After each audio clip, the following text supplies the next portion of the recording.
എല്ലാവർക്കും നമസ്കാരം. Tempest 2 original ചാനലിലേക്ക് എല്ലാവർക്കും സ്വാഗതം.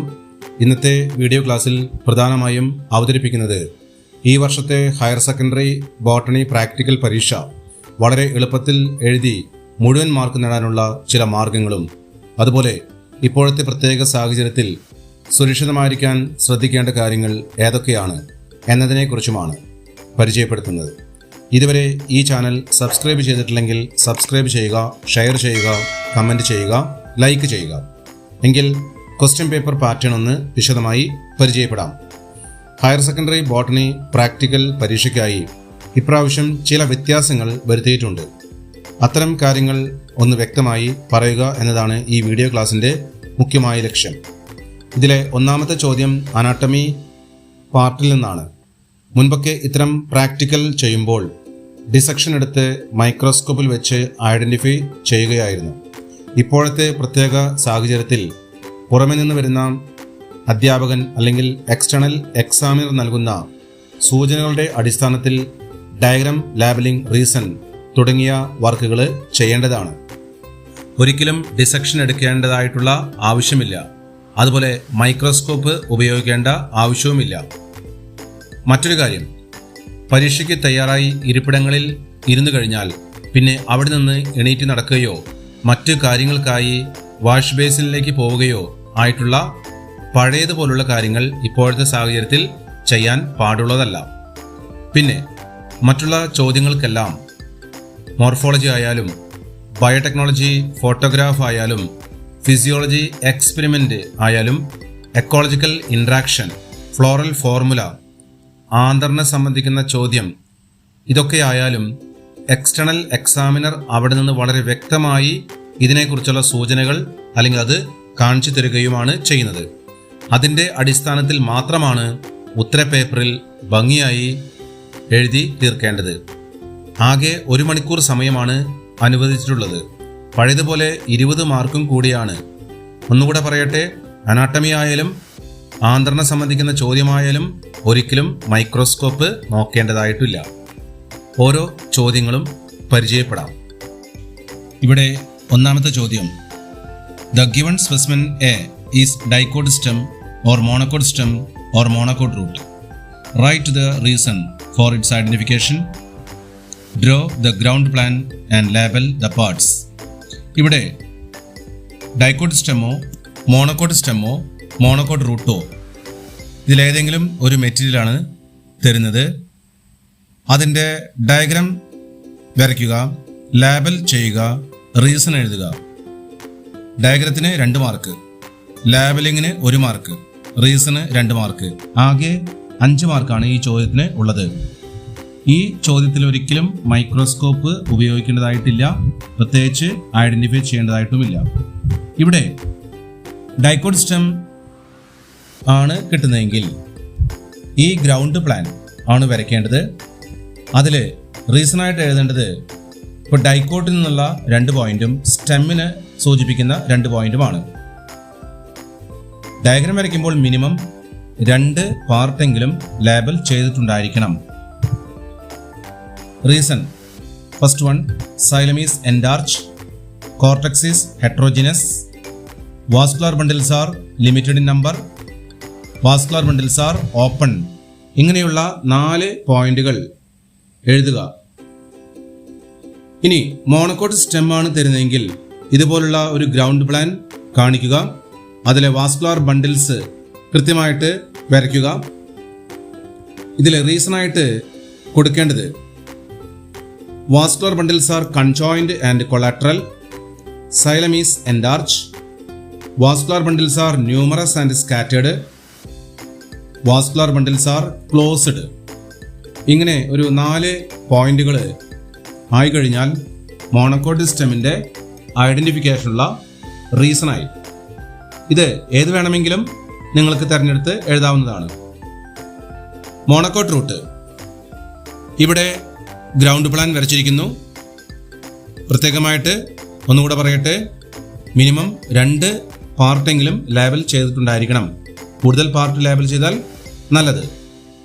ഇതിലെ റീസണായിട്ട് കൊടുക്കേണ്ടത് vascular bundles are radial, xylem is exarch, pith is large, xylem are round in shape.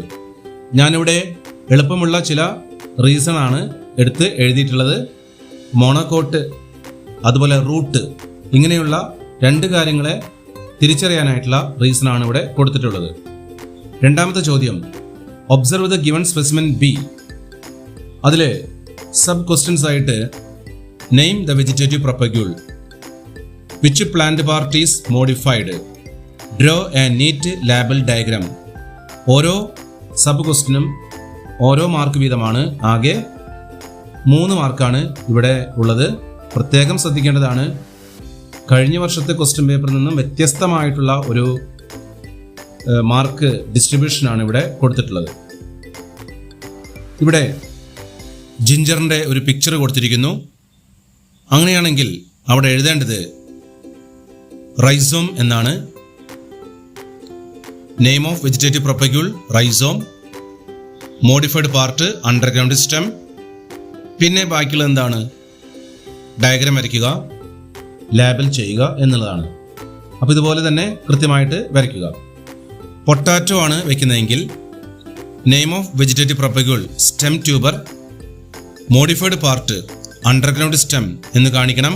കൂടാതെ ലേബൽ ചെയ്യുകയും വേണം. ഇനി ഒനിയനാണ് വെക്കുന്നതെങ്കിൽ name of vegetative propagule bulb എന്ന് കൊടുക്കണം. മോഡിഫൈഡ് പാർട്ട് അണ്ടർഗ്രൗണ്ട് സ്റ്റെം എന്ന് തന്നെ കാണിക്കണം. ഡയഗ്രാം വരച്ച് കൃത്യമായിട്ട് ലേബൽ ചെയ്തിരിക്കണം. ഇനി ഇവിടെ ചില മോഡിഫിക്കേഷൻസ് ആണ്. പ്രത്യേകിച്ച് ഓക്സാലിസിലെ മോഡിഫിക്കേഷനും അതുപോലെ പിസ്റ്റിയയിലെ മോഡിഫിക്കേഷനുമാണ് ഇവിടെ കാണിച്ചിട്ടുള്ളത്. ഇത് വെച്ച് കഴിഞ്ഞാൽ ആദ്യത്തെ ഡയഗ്രത്തിലെ name of vegetative propagule runner എന്ന് കൊടുക്കണം. Modified part subaerial stem. അതുപോലെ പിസ്റ്റിയ ആണെങ്കിൽ name of vegetative propagule offset എന്ന് കൊടുക്കണം. മോഡിഫൈഡ് പാർട്ട് സബേരിയൽ സ്റ്റെം എന്നും കൊടുക്കേണ്ടതാണ്. അതുപോലെ തന്നെ ഡയഗ്രാം വരച്ച് കൃത്യമായിട്ട് ലേബൽ ചെയ്യുകയും വേണം. 2 ഭാഗമെങ്കിലും ലേബൽ ചെയ്തിട്ടുണ്ടായിരിക്കണം. ഇനി മൂന്നാമത്തെ ക്വസ്റ്റ്യൻ ബയോടെക്നോളജിയിൽ നിന്നാണ്. Identify the material C by giving reason. ഇവിടെ ഐഡന്റിഫിക്കേഷന് അരമാർക്കും റീസണ് അരമാർക്കും, അങ്ങനെ ആകെ 1 മാർക്ക് ഉള്ളൂ എന്നുള്ളതാണ്. ബയോടെക്നോളജി എന്നാണ്. അതിലെ ഫോട്ടോഗ്രാഫ്സ് ആണ് കാണിക്കുന്നത്. ആ ഫോട്ടോഗ്രാഫ് ഐഡന്റിഫൈ ചെയ്ത് റീസൺ കൊടുക്കണം. ഒരു റീസൺ എങ്കിലും മിനിമം എഴുതിയിരിക്കണം. അപ്പോൾ ഇവിടെ BT കോട്ടൺ കാണിച്ചിരിക്കുന്നു. അതിൻ്റെ റീസൺ താഴെ it is a insect resistant plant, genetically modified. രണ്ടാമത്തെ cry gene taken from Bacillus thuringiensis is introduced in to this plant. ഇതിലേതെങ്കിലും റീസൺ കൃത്യമായിട്ട് കൊടുക്കുക. രണ്ടാമത്തെ ക്ലോണിംഗ് വെക്ടർ. ഇതിൽ റീസൺ കൊടുത്തിരിക്കുന്നു നോക്കാം. They are the cloning vector used to introduce a foreign gene in to host. രണ്ടാമത്തേത് the vector PBR 322 contains antibiotic resistant genes AMPR and TATR എന്നിങ്ങനെ ഉള്ള റീസൺ കൊടുത്താലും മതിയാകും. ഇനി മൂന്നാമത്തേത് ബയോറിയാക്ടർ. ബയോറിയാക്ടറിൻ്റെ പിക്ചർ ഇവിടെ കാണിച്ചിരിക്കുന്നു. ഇതുപോലെ പിക്ചർ വളരെ വ്യക്തമായിട്ട് പരീക്ഷിക്കുന്ന കുട്ടികൾക്ക് കാണിക്കും. അത് ഐഡന്റിഫൈ ചെയ്യണം. ഇവിടെ റീസണായിട്ട് കൊടുക്കേണ്ടത് it is the large culture vessel used for the production of recombinant protein enzymes etcetera. രണ്ടാമത്തേത് raw materials are biologically converted in to products. ഇങ്ങനെയാണ് അതിൻ്റെ റീസൺ എഴുതേണ്ടത്. ഒരു റീസൺ എങ്കിലും വളരെ കൃത്യമായിട്ട് എഴുതേണ്ടത് കൂടിയാണ്. നാലാമത്തെ question write the aim of experiment D. Draw and label the parts.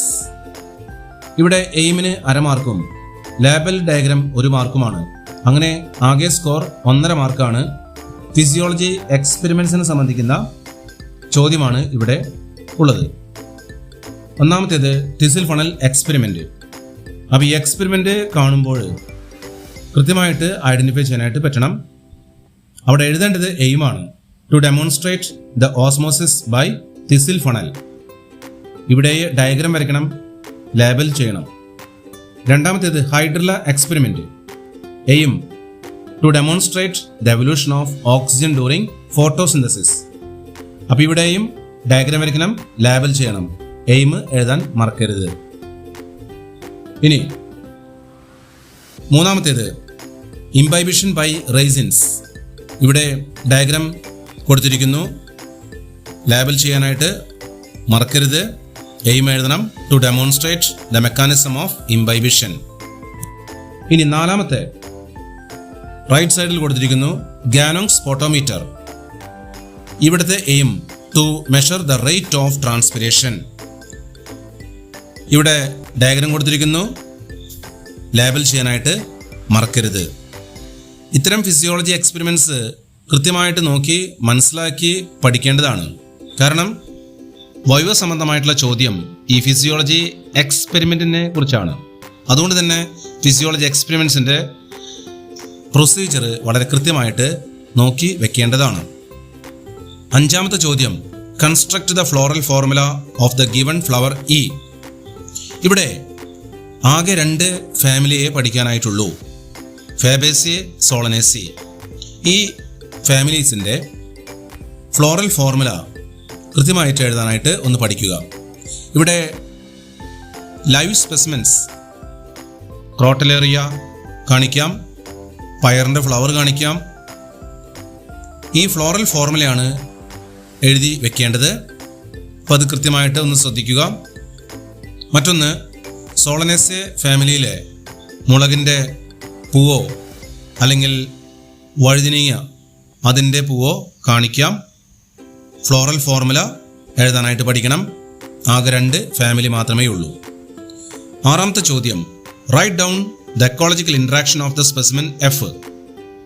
ഇവിടെ identification of interaction 1 mark, description 1 mark. അപ്പോൾ ഇവിടെ സ്കോറ് 2 ആണ്. ഇവിടെ 2 സ്പെസിമെൻസ് ആണ് പ്രധാനമായിട്ടും വെക്കേണ്ടത്. അതിൽ ഒരു സ്പെസിമെൻ മാത്രമാണ് ഐഡന്റിഫൈ ചെയ്യാനായിട്ട് ചോദിക്കുന്നത്. മ്യൂച്വാലിസം കാണിക്കുന്ന ഒരു ചിത്രം ഇവിടെ കൊടുത്തിട്ടുണ്ട്. അതിൻ്റെ റീസൺ എഴുതാനായിട്ട് കഴിയണം എന്നുള്ളതാണ്. In this association both species are benefited. Algal component is phycobiont and fungal component is mycobiont എന്ന് എഴുതുക. ഡിസ്ക്രിപ്ഷൻ കൃത്യമായിട്ട് എഴുതുക. ഡയഗ്രാം വരയ്ക്കേണ്ട ആവശ്യമില്ല. അതുപോലെ മറ്റൊന്ന് പാരസൈറ്റിസം ആണ് തിരിച്ചറിഞ്ഞു കഴിഞ്ഞാൽ ഇവിടെ കസ്കുട്ട പ്ലാന്റ് ആണ് കാണിച്ചിട്ടുള്ളത്. ചിലപ്പോൾ ലോറാന്തസ്, മാവുമിലൊക്കെ കാണുന്ന ഇട്ടിക്കണ്ണി, അതും ചിലപ്പോൾ വയ്ക്കാം. ആ ലൈവ് സ്പെസിമെൻ നിങ്ങൾക്ക് കാണിക്കാം. അപ്പോൾ തിരിച്ചറിഞ്ഞ് അതിന് ഡിസ്ക്രിപ്ഷൻ കൊടുക്കേണ്ടത് interaction between host and parasite. Parasite is benefited and host is harmed. Next commensalism. ഇവിടെ മരവാഴയുടെ ചിത്രം ആണ് കാണിച്ചിട്ടുള്ളത്. എക്സാമിനേഷന് ഇത് ലൈവ് സ്പെസിമെൻ ആയിട്ട് അല്ലെങ്കിൽ സ്പെസിമെൻ ബോട്ടിൽ കാണിക്കാം. എങ്ങനെയാണെങ്കിലും തിരിച്ചറിഞ്ഞു കഴിഞ്ഞാൽ അതിൻ്റെ ഡിസ്ക്രിപ്ഷൻ ഇങ്ങനെ കൊടുക്കുക. Epiphyte growing on other plants do not absorb food from it.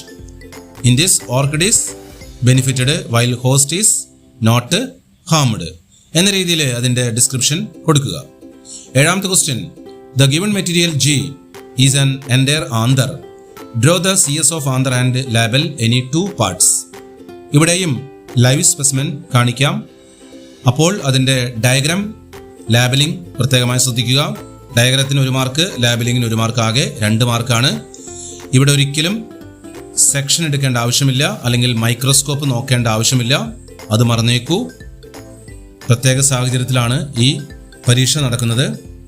അതുകൊണ്ട് ഇവിടെ കാണിച്ചിട്ടുള്ള ഡയഗ്രാം വരയ്ക്കുക. ഇവിടെ പ്രത്യേകമായിട്ട് ആദ്യത്തെ ഡയഗ്രാം വരച്ചാലും മതിയാകും. ആന്തറിൻ്റെ 4 ലോബ്സ് കാണിക്കുക. അതിൽ എപ്പിഡെർമിസ്, എൻഡോതീസിയം, മിഡിൽ ലെയർ, ടപ്പീറ്റം തുടങ്ങിയ ഭാഗങ്ങൾ ലേബൽ ചെയ്യുക. വളരെ എളുപ്പത്തിൽ വരച്ച് കഴിക്കാവുന്ന ഒരു ഡയഗ്രമാണ്. അത് പ്രത്യേകം നോക്കി മനസ്സിലാക്കുക. എട്ടാമത്തെ question ascertaining the awareness of concept related to the experiment. ഇവിടെ ഒരു വൈവ വേഴ്സ് ആണ്. ഫിസിയോളജി എക്സ്പെരിമെൻസിനെ സംബന്ധിക്കുന്ന ചോദ്യങ്ങളാണ് ഇതിൽ പ്രധാനമായിട്ടും ഉള്ളത്, അല്ലെങ്കിൽ അതിനെക്കുറിച്ചാണ് ചോദിക്കുന്നത്. പരീക്ഷയ്ക്ക് വെച്ചിട്ടുള്ള ഫിസിയോളജി എക്സ്പെരിമെൻ്റ് ഏതാണോ അതിനെ സംബന്ധിക്കുന്ന ചോദ്യമാണ് ഇവിടെ എക്സാമിനർ ചോദിക്കുന്നത്. 1 മാർക്ക് മാത്രമാണ്. ഇനി കഴിഞ്ഞ കൊല്ലങ്ങളിൽ നിന്ന് വ്യത്യസ്തമായി practical diary, record, complete record, certified record, അതിന് 3 മാർക്കാണ് കൊടുക്കുന്നത്. റെക്കോർഡ് പരീക്ഷാ ഹാളിൽ സബ്മിറ്റ് ചെയ്തിട്ടുണ്ടായിരിക്കണം. ഇത്രയും കാര്യങ്ങൾ വളരെ കൃത്യമായിട്ട് മനസ്സിലാക്കി വെക്കുക. എൻ്റെ ഈ വീഡിയോ ക്ലാസ് ഇത്ര നേരം കണ്ടിരുന്ന നിങ്ങൾക്ക് എല്ലാവർക്കും കൂടുതൽ പ്രാക്ടിക്കൽ സംബന്ധിക്കുന്ന കാര്യങ്ങൾ മനസ്സിലാക്കാൻ കഴിഞ്ഞു എന്ന് വിശ്വസിക്കുന്നു. വീഡിയോ മറ്റുള്ളവരിലേക്ക് എത്രയും പെട്ടെന്ന് ഷെയർ ചെയ്യുക. എല്ലാവർക്കും നന്ദി.